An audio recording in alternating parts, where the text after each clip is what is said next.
महाराज श्री छाया सम्यक सम्यक दर्शन और औपशमिक सम्यक दर्शन किसे कहते हैं, और इन दोनों में से सबसे अधिक श्रेष्ठ कौन है? कृपया से। तीनों सम्यक दर्शन श्रेष्ठ ही हैं, क्योंकि तीनों के बिना मुक्ति नहीं है। ये कोई ऑप्शन में नहीं है कि एक कोई प्राप्त कर लो, तीनों ही प्राप्त करना पड़ेगा। आज तक किसी को भी मुक्ति तीनों सम्यक दर्शन के बिना नहीं मिली। अनादि मिथ्या दृष्टि को सबसे पहले प्रथमोपसम सम्यक दर्शन करना ही पड़ेगा, और प्रथमोपसम सम्यक दर्शन से सीधा छायक में नहीं जा सकता।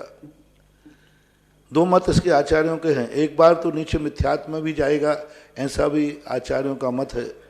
दूसरे आचार्य कहते हैं भजनी है, ना भी जाए, लेकिन उपसम से वो छायक में नहीं जा सकता, उसे छह उपसम में जाना ही पड़ेगा, क्योंकि अनंतानुबंधी की विसर्जना की बिना छायक सम्यक दर्शन नहीं होता, और अनंतानुबंधी की विसर्जना नियम से छह उपसम सम्यक दृष्टि ही करता है।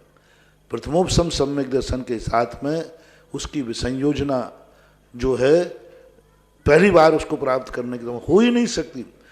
पहली बार जिसने प्रथमोपसम सम्यक दर्शन प्राप्त किया वो अनंतानुबंधी की विसंयोजना नहीं करेगा, उसको बीच में छह उपसम सम्यक दृष्टि होना ही पड़ेगा, क्योंकि उपसमित प्रकृतियां जो होती हैं वे क्षय को प्राप्त नहीं होती। उसका मूल कारण है उपसम सम्यक दर्शन में सातों प्रकृतियां उपसमित है, शांत है।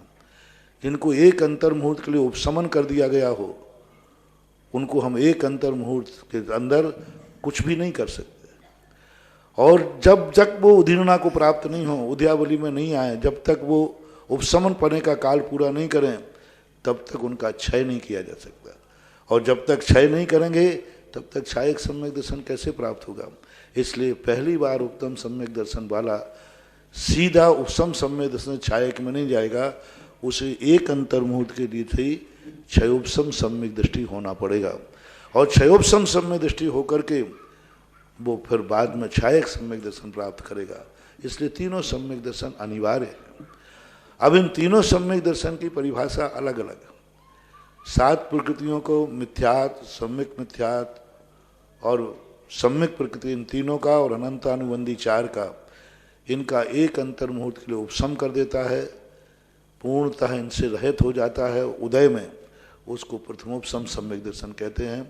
क्षयोपसम सम्यक दर्शन में सम्यक प्रकृति उदय में रहती है, जो चल मलगाड़ दोष लगाती है, जिसे आप लोगों के बीच में देखा जाता है। शांतिनाथ शांति के कर्ता, पारसनाथ संकट के हरता, 24 से बाहर तो नहीं जाएगा। मोहम्मद साहब की टीका में केशव वर्णी ने बहुत अच्छा एक उदाहरण दिया। बूढ़े लकड़ी, जैसा बूढ़ा आदमी लकड़ी लिए रहता ना, वो लकड़ी को छोड़ता नहीं है, लेकिन उसकी लकड़ी कंपायमान होती रहती। हाथ तो उसका कांपता है लेकिन लकड़ी को नहीं छोड़ता। इसी प्रकार से वह 24 तीर्थंकरों के बीच में घूमता रहेगा।